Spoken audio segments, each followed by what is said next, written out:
Hi,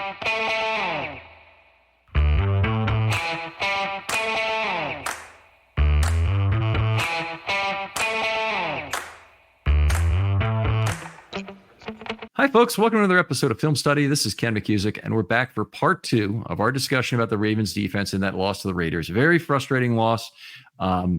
If you didn't listen to part 1, I want you to go back, but I first want to introduce our guest for the show, Jordan Coe. Jordan, thanks for joining me again. Thanks for having me, Ken. Happy to be here. Always a pleasure. And I thought a really good discussion in the as it always is with you, about the adjustments in particular on defense, some of the things we hope to see from Orr, and a reminder that all is not lost right now in a lot of ways for this Ravens team. It's a healthy team. It's a team that undeniably has a lot of talent, has an enormous issue to resolve on the offensive line, but otherwise at every other position group, I think there's not a question of having enough talent at those groups to get by in some cases or to really excel in others. And they have a big issue to resolve on the offensive line, but it doesn't have the 0-2 this year did not have the same kind of a frustrating feel that past 0-2s or past awful starts of any length have had for the Ravens. Yeah, for sure. And sometimes you get some bad luck 0-2s, and having to play the Chiefs on the road to start the year factors into that as well. You know, the tricky part is that you don't have a cakewalk schedule on the other side of this. Now, maybe the Cowboys are not as good as everybody thought they were. Micah Parsons is coming for Daniel Falele if he plays. And that is going to be a nightmare for all of the rest of us. But if you can, the Cowboys seem like a pretty isolated trick pony, but then you get Cincinnati and Buffalo on the other side of that. Buffalo looks like the same old Buffalo team we've seen from before. In division games are going to be close, and Cincinnati, if they keep losing games, are going to be hungry too. Be great to knock them out early. But that's they're not going away, especially against the Ravens head to head. So the scary part about this 0-2 is that you're going to lose a game that you didn't expect to lose to someone during every season. So that could be this game for the Raiders. You're going to lose games against what could be the very well top team in the league a lot of the time, no matter how good you are. But you fall into an 0-3, 0-4, 1-4 type hole coming out of these first 5 games, and that's a long way to dig out. It is. There have not been a lot of teams that have dug out of that sort of a hole in the history of the National Football League. The 76 Steelers, I think, were 1-4 and then went on to win the Super Bowl with a 9-game stretch where they had like 28 points during things. So it has happened. You know, other teams have come back and done this. If you're looking at talent on this roster, I don't think that's the issue. If you're looking at talent in the AFC North, I don't think that's the issue. I don't think there's a team that has any more talent than the Ravens in the AFC North. Now they're 2 games behind the Steelers. Is that enough to make up for the talent gap between these 2 teams? I don't know. My honest opinion, probably no. That the 2 games is the Ravens are 2 games better over a 15-game schedule than the Steelers are. But and Baltimore is going to likely win the game against Denver. I mean, you can't count any of these wins, but Denver seems miserable, and the Steelers barely beat that Falcons team. So, wins are wins, and they're in the book, but let's not compare apples to oranges in terms of kind of who the 2 teams have played so far as well. Yeah, well, that's fair enough. And obviously the Bengals have a very embarrassing loss in addition to the loss of the Chiefs, which is very similar to the Ravens. But they've looked every bit as bad probably worse than the Ravens have in terms of the 2 games. And Cincinnati, it's not necessarily a matter. Cleveland. Not necessarily a matter of talent in the same way. It's a matter of the vortex that's going on around Deshaun Watson right now and what it actually means. I mean, if he doesn't seem like he's right, but even if he were to suddenly recover, I'm not sure what that means anymore in terms of where he is in his career right now. If you're suddenly to play relatively healthy as if the shoulder was, where it basically was, I probably what I'm really saying is I don't see that happening, but even if it were to happen, it's almost like there's just another pothole for the guy to step into that will disrupt the team in another way. And there was nothing about his performance this week that shows that there was any kind of recovery. If you actually look at some of the throws and you look at the overall numbers and you think about a Jacksonville team that didn't have its best corner playing, you shouldn't. I wouldn't have confidence if I was a Cleveland fan, but I would also not be rooting for the Browns anymore if I was a Cleveland fan. All right. Well, fair enough. So, Jordan, the second part of the show, we always go into the individual performances, and that'll take us, I'm sure, down all sorts of rabbit holes. But who's the first player you'd like to talk about? So I'm going to pick the guy that you and I had a podcast about before the season when we talked about him, when we had to pick an offensive defensive player, and it's Travis Jones. I think that he's going to be potentially the unsung hero of this defense when everything is all said and done through the balance of the year. I think his ability to move offensive linemen has been tremendous. And so it's a thing that you like. If you're watching games, you need to keep an eye on the line of scrimmage and you need to watch how many times Travis Jones doesn't have a body on him. And it is because he is literally throwing guys off of him. And it's been a huge part of why they were successful in the run game. I remember at least 2 stops where Travis Jones had, and shed is too light of a word for what had happened. Mm-hmm. Shed the offensive lineman that was blocking him and essentially shut down the running play because there was no hole for the running back to run through because they had to get past Travis Jones and it wasn't going to happen. And he pushed the pocket. We see this kind of performance from him consistently through the balance of the year. It's the defensive tackle that the Ravens haven't had. I mean, Pierce played exceptionally well last year, but it's a defensive tackle influence that we haven't seen since Haloti Ngata in his prime. And there was a reason why the Ravens racked up sacks during those years. Part of it was because Suggs and Dumervil were good, but part of it was because there was nowhere to go in the pocket. It's absolutely true. The other guy, if you want to look back to the 2000 team, Sam Adams is that kind of player, a guy who can get after the quarterback, not ever going to have a high sack total, but he's going to be in the quarterback's face a lot. He's a lot of the complementary pressure that allows the edge guys to finish sacks. In fact, I think he had one where Van Noy finished the sack from the other side. Yeah, I think he phone boothed the pocket on one of Van Noy's sacks. I've been so impressed with Jones, and I was actually surprised to see that he didn't grade all that well from PFF this week. Well, he grades highly with me. I can tell you that. Actually, that's not true. He did grade. It looks like he did grade really well against the Raiders, second highest of the players. That's okay. He grades every bit as high with me.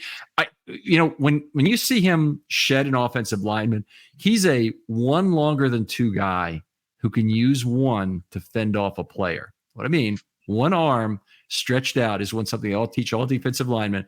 It is going to, if you can put that in the right spot in the middle of the chest of the offensive lineman, they have no way to get their hands on you and block you. Now, there's very few defensive linemen who could do that and push away a 320-pound man with their one arm. But Travis Jones is such a man. That is like sticking literally a telephone pole or a tree trunk in the middle of a chest of a guard in this league. And you've got to be a great hand fighter to get that guy off you. And we see it in terms of how he wins left and right at the line of scrimmage, as in a lot of ways exactly how he desires. He controls space, and he's been incredibly dominant so far this year. And he'll never be a defensive player of the year candidate because I don't think he'll ever rack up the sack total. But when they look back, you've got it exactly right in terms of unsung. He's made so many plays for other people with his style of both run defense and pass rushing. And the other play in this game that he made that was unbelievable was the pursuit play down the line of scrimmage. So that play, if I recall it correctly, that's the one that was bubbled by Van Noy driving back Minshew, who had taken on a blocking role against him, and he bubbled him back, 5-6 yards, which caused a long runaround, and that gave Jones time to get to the outside. And all of a sudden, you see the running back get hit high by a freight train. It's a kind of tackle, terrible form tackle, great to watch. It was great TV, in terms of hammering him to the ground. So, great game from Travis Jones. Yeah, and the best part about that one is he's going to make Madubuike better and allow the Ravens to do more with Madubuike than they have. He can do it from the 3-tech. So that's the differentiation. He plays with the strength that Michael Pierce does without the weight, which lets him play that at the 0, 1, and 3. And the flexibility that could give to the Ravens down the stretch in the moments that they need it at the most that's when it'll show up. to look for it then. I've been very vocal about really wanting to see some 1-3 out of Pearson Jones, and they haven't really done it so far. In fact, in the first couple of games, they've been pretty much Jones Matabike and Pierce Washington have been paired on individual plays, and that's not a bad way to do it. And you know, it's some more early downs for Pierce and Washington, and it's any down, frankly, for Jones and Matabike to be on the field. But it's something that there's no reason why they should fear a Pierce Jones double, and they really almost never do it. It's only a handful of snaps now over the course of the last two seasons, and I've been really looking forward to that. It just, there are going to be times when they're trailing in games, probably this year, where they're going to have to stop the run. I think that'd be a great way to do it, is get those two guys on together. But there's just other times when, you know, the other team is maybe a little bit light in the loafers on the offensive line. You want to beat them up for a little while. That's a fun thing to do. Absolutely. Love him. He's going to have a great year. All right, let me move on. Next guy I want to talk about is, well, let's talk about Broderick Washington, because I thought he had a pretty darn good game in this one, much better than we've seen. And it's been something where Broderick had a down year last year after getting his contract signed. I think there were real questions about whether or not he was going to be on the team after 2024. So, you know, they've got him through this year for certain. I think that the savings is relatively small, so you'd really have to have him have a bad year if you want to replace him. But yesterday, I thought he had a really fine game, and he was involved in compound pressures towards the end of the game, which is always nice to see. In fact, there's a 3-play sequence that was in the fourth quarter that should have been enough for the Ravens to get off the field. But they basically, on 3rd and 5, they gave him an 11-yard play where he and Van Noy had pressure, and Minshew got the ball off for an 11-yard completion at first down anyway. Then on 1st and 9, so obviously from the 9-yard line, he and Van Noy again got pressure and incomplete pass. Then on 2nd and 9, Van Noy had a sack. So 3 straight plays where Van Noy's done something incredible. And then, of course, on 3rd down, it was 3rd and 17, and that was the Stevens DPI. So even the variance that those two had generated was not enough to overcome that. But a great sequence, and Van Noy, you know, certainly was the star of that sequence. But Broderick Washington was the best supporting actor in that case. Well, it speaks volumes to how he must have practiced and how he played pretty significantly in the preseason as to what the Ravens thought about him to allow Urban to be inactive in terms of the game plan of what their approach was going to be against Kansas City. And I think that we're likely considering that there was some kind of injury underlying something. So whether that was training and preparation over the course of the year, inability to then get to weight that he wanted to be and keep the weight where he might needed it to be while he was playing through last year, whatever that was. It doesn't have to be an injury that is currently on or needs to be on the injury list, but one that impacts just the development of a player over the balance of the year. You hear all about how guys can't keep weight once the season starts, right? And so something that could happen a long time earlier in the year, especially for defensive linemen like that, could have had a big impact on him last year. And if he got that functional strength or that weight strength or whatever that was back, and we're going to get the Broderick Washington that we had seen before that, he is the perfect 4th defensive lineman for this team. And if we continue to get this performance from him, he's going to give the Ravens exactly what he's due and exactly what he's paid for. And he is going to see additional contracts and money from the Ravens that are going to pay him good money. And he's probably not going to be able to get that from other places. Where you almost get that perfect sweet spot of the Jarrett Johnson, Brent Urban, somewhere in between that, because Johnson wasn't just a vet minimum player like Urban has been with the team, but somewhere in that sweet spot of there's tremendous value to the Ravens here. You should stay. We're going to pay you. You're going to live a great life off of this money for the rest of your life, and you're going to have generational wealth for you and your family as a result of this. And if he can keep playing like this, I think that we'll continue to see that kind of impact. Well, I mean, I certainly hope he can keep it up at the same level. With regard to last year, are you talking about his one time where he was deactivated, or were you talking about his general performance for the season? General performance for the season. Okay. All right. Because he was, and this was a kind of a strange thing, that they deactivated him in week 11 as a healthy scratch. You know, presumably they may have been sending a message. And then, you know, this year, the week 1 deactivation is Brent Urban against the Chiefs, which to me is a concession to special teams I wouldn't have made. I think let's put it this way. I really hope the Baltimore Ravens do not make that mistake again. I really hope that they will never consider going with 4 defensive linemen for an NFL game. There's just too much risk involved of being shorthanded when you do that. And it's not just shorthanded, it's being tired because it's a position that requires rotation. I hate it. I absolutely hate the notion of going into a game with 4.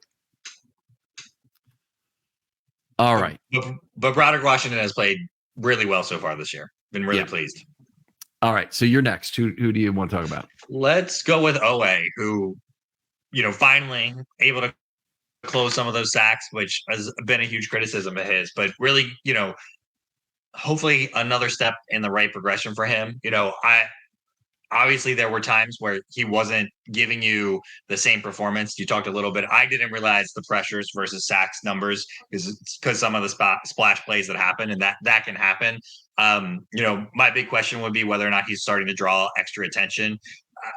You would have to assume that's the case given Van Noy sacks, and if Oweh is able to give you the attention drawing factors that Clowney gave you last year, then you don't miss the loss of Clowney nearly as much. And that's really the one thing, like the Ravens really need and will continue to need one guy to create a balance from a pass rush perspective somewhere. Now, when you have 2 guys, if Oweh and Jones can theoretically, or Matabike or whoever that is, if you can have 2 guys that are the focal point of attempting to draw double teams, you can start to pick up teams doing that on tape. Then you can start to take advantage of that, whether that is through A-gap blitzes, which we've really not seen a lot of effective ones so far, or I don't even feel like I've seen a lot of them called, right? And maybe that is with Queen gone, getting Simpson adjusted, not wanting to let Roquan be that guy, even though the Ravens did use him some in that role last year.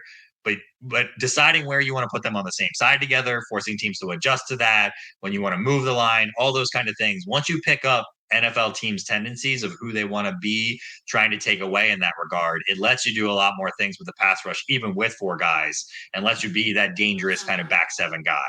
And so it's a great point. And, Dallas, Minnesota of the 1970s, the teams that have had great front 4s who can get after the quarterback and who are just feared for that. Exactly. They're the hardest defenses to play against, just because all of a sudden now you got to figure out, am I holding extra people in for protection? Because then the defense is, your pass rush is doing even more for you to force additional protection schemes, to force shorter passes off chip blockers, whatever it might be. And the Ravens do now look like they've got 4 guys across who can rush the passer when they've got Van Noy, Oweh, and any 2 of the big 3 inside, that, you're scared of any of those one-on-one matchups. It's incredibly difficult to defend. I'll go back to Oweh for a second, though. Oweh had as his primary assignment this day beating Colton Miller, who's one of the 10 best pass blockers in the entire NFL. Originally, the pick was mocked a little bit by the Raiders as being a traits-based, measurables-based selection, because he was a big guy, long arms and whatnot. But he's turned out to be the real deal and has been a terrific NFL tackle. And that is no bum that he's beating. On the other side, you got Van Noy beating a guy who is a bum. and Munford, I think is the guy's name. I didn't have it in front of me right now, but number 77. I'll do it real quick here. Thayer Munford is he's not any good at all. So, and they did some other switching on their line. So they did some rotation to get in Cody Whitehair in at left guard to move guys around to accommodate that. So they weren't playing the same linemen the whole game, probably because they were unsatisfied with their own ability to protect the quarterback. But it's a great situation the Ravens have there. And, in past years, this is another one of the things that's come up is the 2007 Ravens. If I look at that team, not only did they have nobody in the secondary, they didn't have anybody rush the quarterback either. So when you're in that situation, you're like, you pick your poison, damn it. The quarterback's going to be able to stand back there for as long as he wants. And doesn't matter how good your linebackers are at stopping the run. They're still going to be able to throw at you at will. This Ravens team, it feels different right now than other Ravens teams that have got themselves in a bad spot record-wise. Yeah, it certainly does. These are some blue chip performances from Oweh and Jones in particular that we've seen so far this year. All right, so you picked Oweh, right? It's my turn. Let's talk about Van Noy. Definitely needs to have mention as the warrior is for coming back so quickly with the orbital bone injured there. They talked about various things on the broadcast. I don't know how much they know, but they at least had the production meeting probably to talk to him or the coaches about it, and said he needed to get comfortable within the helmet. And I don't know whether that's him again or the coach is saying that, but he certainly looked comfortable when he was out there and was not. Holding back in terms of his pass rush effort. We saw still spin moves and whatnot, where if he had any fear of getting knocked down or hit in a particular way that might, re-injure himself, I don't think he'd done. Just an outstanding job here, and had parts of, 6 pressure events in this game as I count them. And one quarterback hit two sacks and both pulls, and then parts of 3 different pressures. Unbelievable game from, given the history of what that injury looked like, being worried about what the Ravens were going to do. You already talked about how OA has been playing a lot to your dissatisfaction, and thought maybe, what are they going to do without Van Noy? And there he is playing exceptionally well. Just it's just hard to. There's not a whole lot more to say. I want to be clear about that. It's not to my dissatisfaction that Owe is playing so much. It's to my great fear that he might be overworked and become a less useful player. But he's a real talent. Every snap that he can play, I love him too. But Suggs in his prime played 95% of the snaps. I don't think that's optimal usage anymore in the NFL. I think you want to get your pass rushers off the field for more, which means, probably 2/3 to 70% is kind of the upper bound on how much I'd want Owe to play. And I don't have the total right in front of me for this game, but I'm going to get it before we talk about the next player. So it's your turn to pick one. Super interesting to think about whether or not some guys are going to play more snaps now that Zach Orr is the coach, and whether or not, as a player, and having a feel for what he thought his durability was, listening to the players and their feedback potentially more, whatever the dynamics that might fit within that, and whether or not that has an impact on OA playing more now, right? And whether some of that is coach speak or coach decision or coach whatever, coach relationship, etc.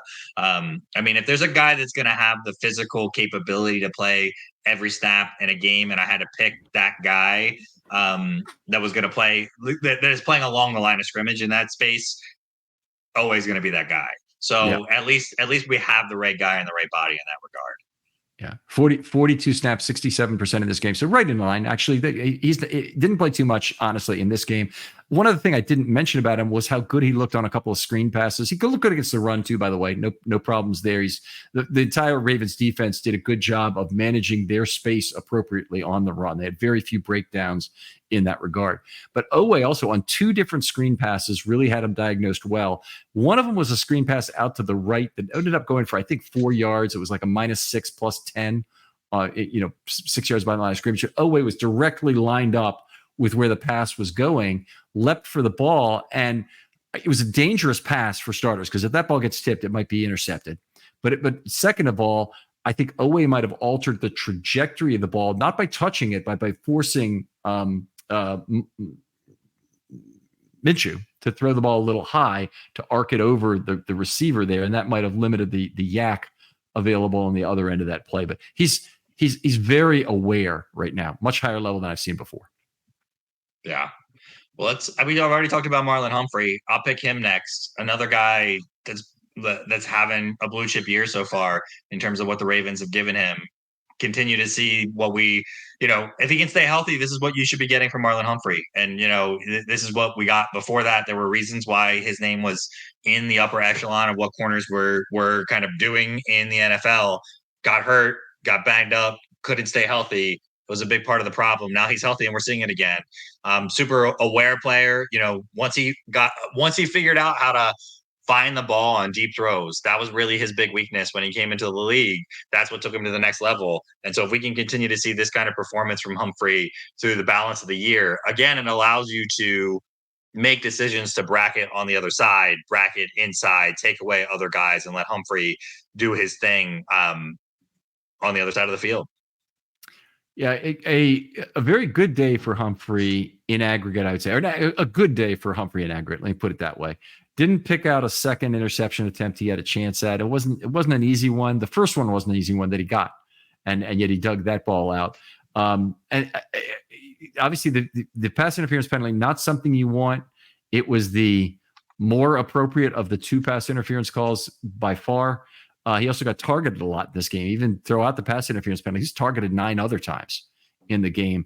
He gave up some yardage, gave up a touchdown, and obviously there was the last touchdown that got the game tied that he gave up to Adams right in the back of the end zone. Adams, yeah.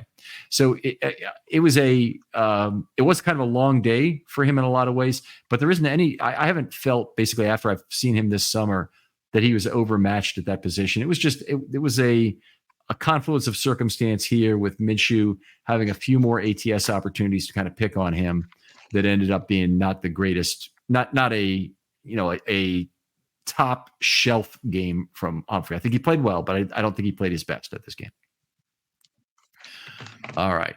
I'll pick another player. Let's talk about Marcus Williams. And he's a guy who I think honestly, at this point, is really part of the problem on the Ravens defense. If we're talking about where the big hole is, we talked about this in the first show, it's between L2 and L3 in the middle of the field. And some of that's on the linebackers. And if you look at PFF, they're going to tell you that most of those targets are linebacker targets when they're over the linebacker and in front of the safety. And at some point they change that and they give the target to the safety. But safety is the position generally that has the better chance to try and minimize that throw by either getting a jam shot on the defender, being very aware in terms of overthrows and ready to, that was the Ed Reed way, of course, in terms of impacting the game back there. All you got to do is do that a few times successfully, and all of a sudden no quarterback ever wants to throw there.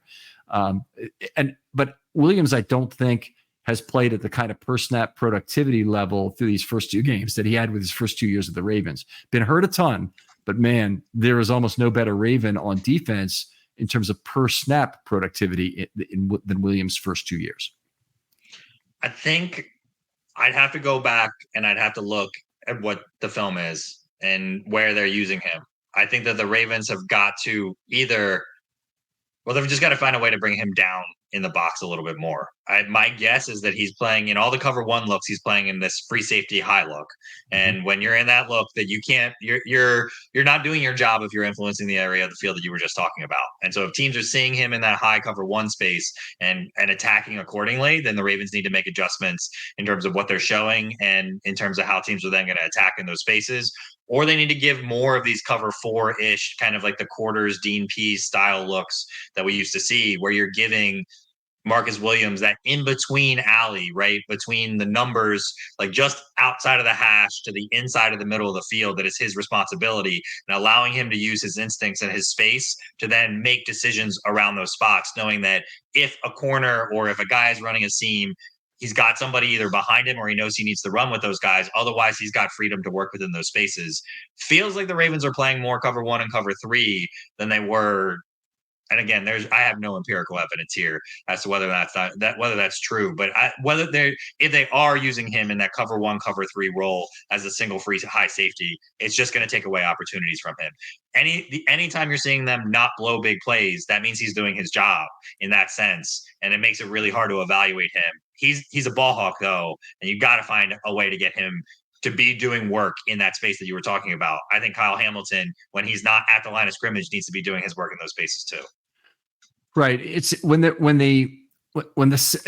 any back end safety has a split field role, they've got much more ability to impact the play. And that's cover 2. You do have a weakness in the middle of the field then that teams will try and exploit with play action, and they'll try and get a tight end in that space behind a linebacker. But you have a much better chance to take away the deep pass when you have 2 deep. And obviously with cover 3, same deal. You got eyes on the quarterback in either of those cases, and a ball hawk like Williams is going to close windows better on the back end. So when you're facing kind of a weak arm quarterback, a Joe Burrow type within the division is really the big one. And maybe Deshaun Watson is this guy now. Maybe Deshaun Watson is a guy who no longer has the arm strength to really power it past you. If so, Could be all three of the guys, could be Fields as well, could be all three of the divisional opponents really work well with what the Ravens present as a two deep shell, and that could really be the ticket for them to do well. But it does pose its own challenges. You're relying more on your linebackers to do coverages underneath, and that has its own perils. Yeah, again, and this is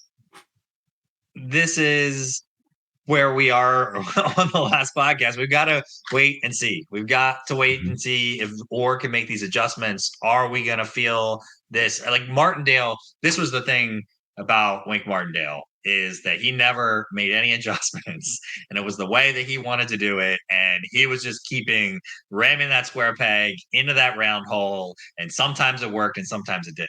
And so that is, to me, that's the task here in front of Zach Orr, which is to say, okay, I don't know that it's a complete square peg round hole. We're not to the extent that Martindale was at, but he knows how fast that the NFL moves. He knows how fast and what has to happen in terms of NFL defenses adjusting to in terms of what they're doing. Can he make those adjustments? We will see guys like Marcus Williams and Kyle Hamilton. I think both of them are examples where when they start playing better, Zach Orr deserves the credit in terms of putting them in places to be able to and be capable of making those plays. I think same with Roquan Smith. You've got this real, true triumvirate, honestly, between those three players that are very elite, and you have to figure out how you want to mix and match them. You have to figure out what teams are doing when you do that and how you adjust to that. Once you get into that loop of what those adjustments are, you can always then once you've got 3 points that you can be moving around on it, you're fine. It feels like the Ravens only have 1 point defined in that constellation right now. And so if it's only 1 point ever, then it's going to be a problem. And Zach Orr is not going to mature, and the Ravens defense is going to be one that can't close out games in the fourth quarter when teams feel like they have to pass. But if they can make those adjustments, then I think we'll see that change quickly. Right. I agree with that. I think that's a good set of things. And if it's always better if you have three players who can be even if it's the queen, the rook, and the knight on the chessboard, they're different levels of quality that you can move around. It's still better than just having a single queen and the ability to move that around. And no, we're better off without Patrick Queen, Ken. Yeah, we're much better off without Patrick Queen. Is anybody feeling just a little bit of Schadenfreude for Patrick Queen's failures in Pittsburgh so far? I mean, it is, but it isn't, right? Because, and this was the thing, and this is the interesting part of what Mike Macdonald did. Queen still struggled in the early parts. He was a big part of the problem early on when Macdonald was the coordinator, and they figured out how to hide him and use him effectively in terms of what he was doing. That's, again, the task that Orr faces in front of him. But that's the thing that we all know as Ravens fans. So it's not so much like I don't take joy in any players. That's not true. Deshaun Watson is a guy that if he never succeeds in the NFL again, I will have no problem with. And there are other guys that have similar paths to him that I don't have any interest in them improving as in the NFL. But outside of that, of kind of character, I have no issue with Patrick Queen as a person, as a player. He just has flaws in his game. And they're flaws like I was talking about with Malik Harrison that teams will take advantage of. And if you don't find ways to hide him, and the Pittsburgh scheme, I think, is not a good fit for hiding him in terms of what they're trying to do that. Macdonald's scheme was the best scheme, especially playing next to Roquan, to allow him to do that. So it's not so much Schadenfreude of like, and Queen kind of ran his mouth. So he welcomed a bit of that, but it's more just recognition of Ravens fans saying, this is what we all saw, and this is what we all said, and this is what we all complained about for years. Now you deal with it, Pittsburgh. Right. And I mean, if I knew you were lying as soon as you got to the word joy there. I take no joy. As soon as anybody says that, it's like, yeah, you would. I can come up with conditions where you were. Anyway, that's a good one. Anyway, I think, Schadenfreude is kind of a delicious part of being an NFL fan that we get to enjoy. Is watching Sunday, having Sunday ticket and watching the team you're chasing lose. Is a good thing. You hope it would not extend much further than that. NFL is an injury-based league. For example, it gets much more ugly when you're rooting for other players to get hurt than when you're rooting for them to fail. And Queen is a guy who, ran himself out of Baltimore with his mouth, generally speaking, but also overstated his own value. Is that his agent's maybe problem? Maybe. Is that him saying, well, just not having a realistic set of assumptions about who he is, or not really understanding, what his shortcomings are as a player? Maybe. But whatever the case, I mean, he said things after he left the team that shouldn't have been said. And he'll pay for the price. He'll pay for the price of being a hated player whenever he comes to Baltimore again. Interesting dynamic for Queen.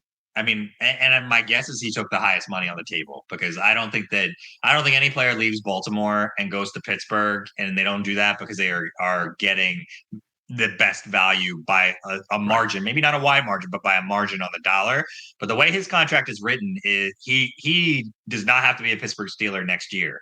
And it'll be interesting to see if he can't hold down an isolated role as kind of a leader at inside linebacker, whether or not he made the right or wrong decision, as we were kind of talking about, like the Jared Johnson style player, where if he was willing to take a number that was much more palatable to the Ravens, could have found his way into staying here. Now, maybe with Simpson, that was never on the table, but just within the broader dynamics of all those pieces, whether or not he ends up making less money because of it.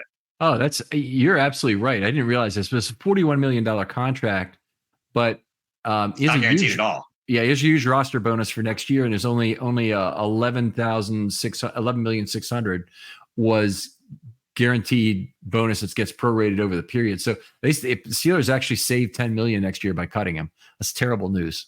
That's terrible news as far as I'm concerned. And somebody who wants to see the Pittsburgh Steelers fail, it's horrible news. They're not locked into that Queen contract. I mean, we got the Schadenfreude. That's the only reason but it's the only reason he got that number. Like when he got the number, like it was overstated when he got the number to begin with. People that didn't see that he was cuttable, and again, like you just didn't know because you hadn't looked, right? It's something that I had happened to look at it. It's like he is not here. Like they weren't willing to take a long-term risk on Patrick Queen either. I think the interesting question now is, if he plays himself out of a position, can he even make $4 to $5 million consistently a year after this, or does now he become a $2 to $2.5 million player because he's been so isolated? And again, maybe it was never in the cards to stay in Baltimore because of Simpson, but if he could have been a $5.5 million player for the Ravens over a 5-year contract, the Ravens probably, again, absent of Simpson, that would have been a deal they probably would have signed up for. His athleticism seemed like it hadn't fallen off. They like the fit, etc. Maybe he ultimately doesn't make as much money as he could have made in a situation like that. Just interesting to watch. Yeah, it really, the contract is a 1-year, $13.8 million deal with 2 option years for the Steelers. That's very interesting. I had not looked at that before, and now I'm disappointed because I don't think the Steelers got a bargain. I think they're gonna end up regretting paying $13 million to him. But I think they protected themselves in a way. Yeah. Okay. And they did the same thing with Tua. They did the same thing with Tua. Whoever is, I don't know who their GM is right now, but whoever it is being really smart about this. They're doing a really good job of putting upfront bonus money into contracts and then making them essentially optionable years for those players down the road. Like Tua basically got his full contract guaranteed into this year, and then is under contract for the next 2 years, not guaranteed at the same rate. So the Steelers will have that option to essentially dump him in that circumstance. Like it actually was not so great of a deal potentially for Tua. Okay, Tua. Gotcha. Okay, I thought you were talking about Tua with the recent.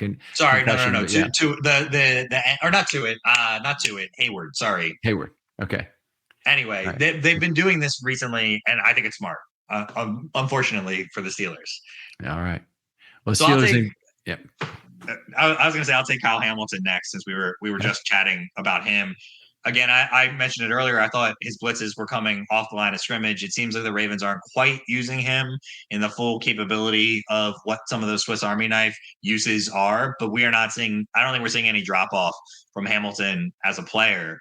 And so he's a guy, again, that I'm keying on to say, that's the differentiation between a good or average defensive coordinator and an elite one, is the ways to find your best players that have capabilities and skills like he does, and make them work and make them give you some of these impact plays. And I think we talked about this earlier in the first episode of the podcast, but the Ravens have to find a way to create turnover making plays and turnover making opportunities.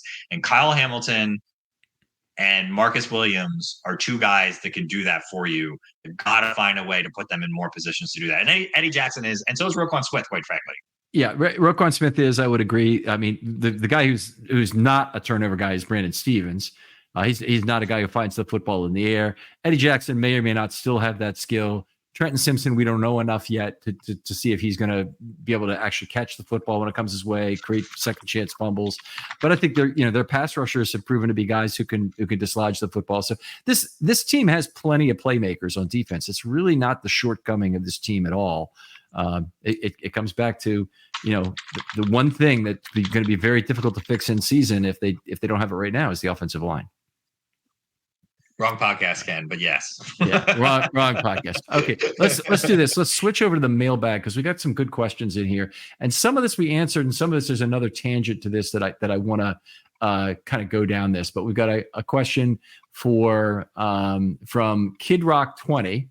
That said, did the Ravens overreact to the new kickoff rules? Not a huge impact after reviewing week one, small sample size, drafting Kane and keeping Braid on the roster, who are both dime backs or box safeties. I think is what he's saying. There are much higher value positions, in my opinion. And we do have another one that's similar. I'll read in a moment, but you want to react to that?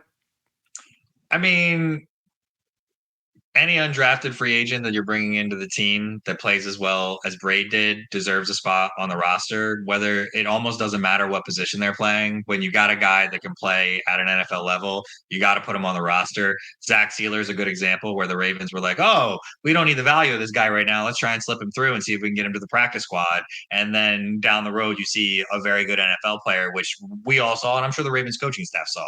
They talked him down at the time intentionally, and I'm sure they tell players that they're going to do that, but at the end of the day, what happened, right? So talent is talent. It's the same reason why you draft Kyle Hamilton when he slips in the draft where the Ravens took him. You got to find ways to use those guys, but yes, positional value exists. No, it does not exist to the level that some people in the league think it does. The reason that every 53 spots are valued on an NFL roster. And I don't think it was not just because these guys play special teams. I think it was because they actually showed that they were NFL players.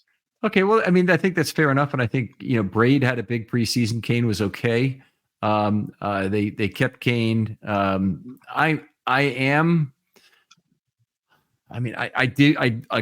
I agree. He may even be quoting me in terms of saying that Kane and Braid are really more dime back prospects and split field guys. And that's where I think the limitations of that player, there are real questions. What my big problem with Braid was he was a guy who all his big plays were close to the line of the scrimmage in the run game, and he didn't have good results in the passing game to back up what you really need out of a safety. It's kind of like saying, I'm going to get a wide receiver because he's a good pass blocker. And everybody knows how much they hated me saying that about Miles Boykin and what he was adding to the Baltimore Ravens in 2019.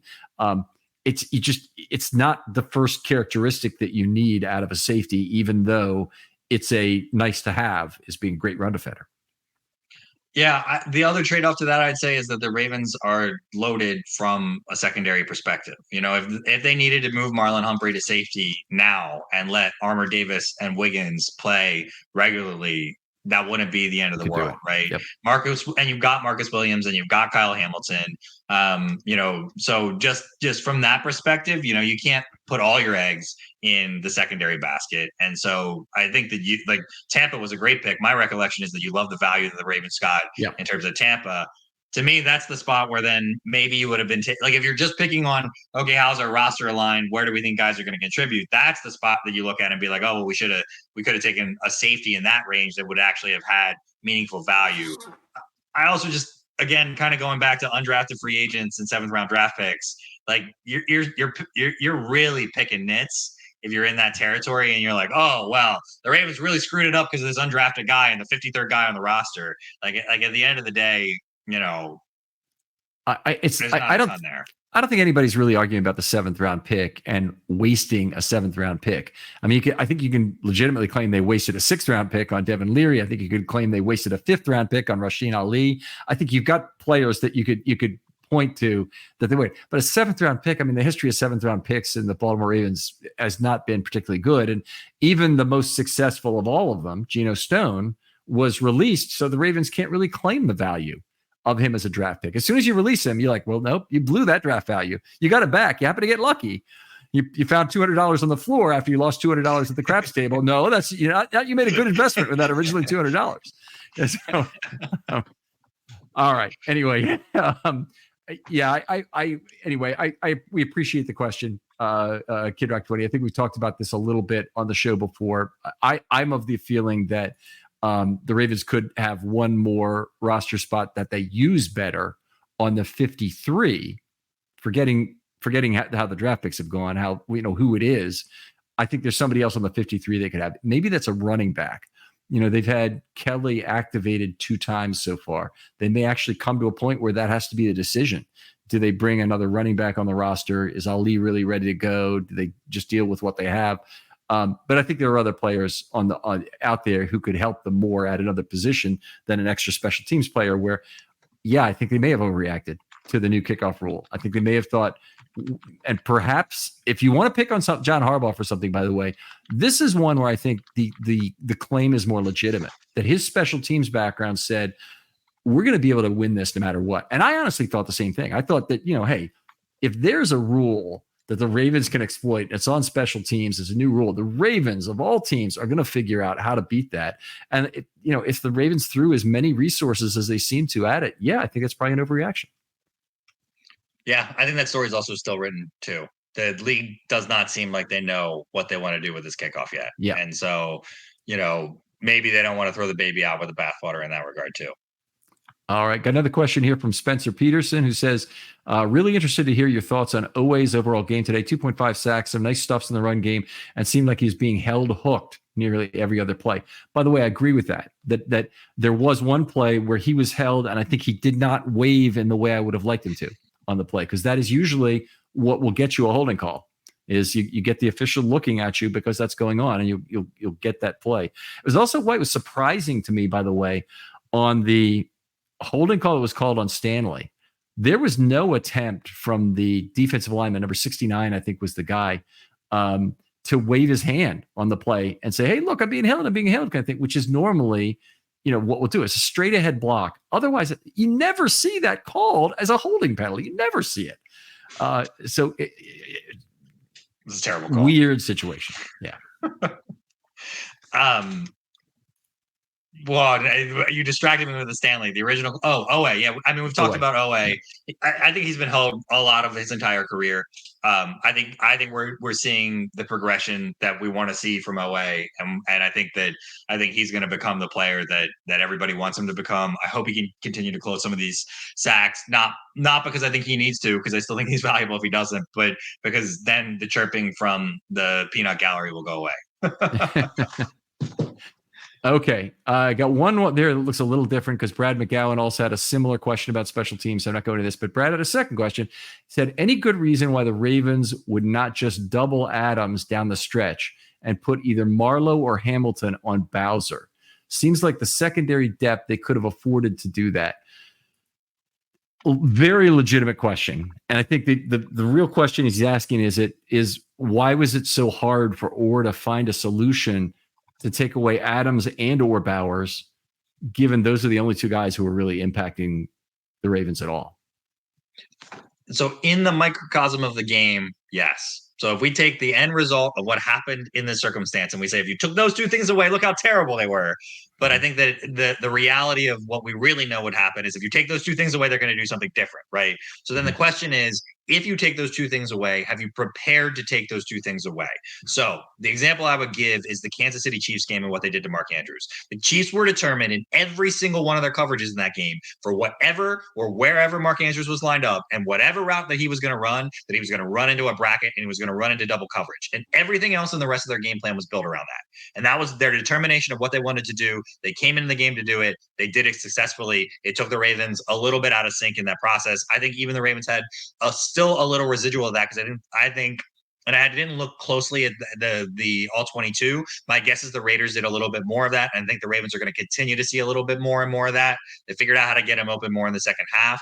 But The point here being is that the Chiefs built the defense to take that away. Now, if the Ravens had built the coverage, so every time Stevens was one-on-one with Adams, he was getting some kind of safety bracket and he was adjusting and he was playing his coverage accordingly, then so be it, right? But I don't think the Ravens were prepared to do that. And as soon as you switch your scheme to do something like that, when you're not ready to do it, that's when you get busted coverages. That's when you're going to see Jakobi Meyers running open for a 70-yard touchdown because there's a miscommunication around whatever might be happening somewhere here or there, or whatever that looks like. And I think that the Ravens, whatever credit that you want to give the Raiders, I would say at the same time, you can discredit the Ravens for being prepared for wanting to take him away. They essentially said, we're going to let Davante Adams beat us if they're going to throw him into one-on-one situations. As long as Stevens is being sticky, we're going to live with it. As long as Humphrey's being sticky, we're going to live with it. And that's what they went with, and that's what they did. Now, again, we talked about this earlier. If you've played enough chess games and you have alternatives that you've already memorized and you're ready to implement those, fine. But don't just on the fly be trying to throw the kitchen sink at him. I wonder if that's what happened on the Worthy touchdown. And I wonder if what we're seeing in this game was a bit of an adjustment in that regard, where it's like, we got to stick with what we know works. Simpler. The refs, the outcomes, all those things ended up having an influence there. Okay. So first of all, I don't disagree with you. And I think you are identifying a reasonable set of blown coverage things come from exactly that kind of situation.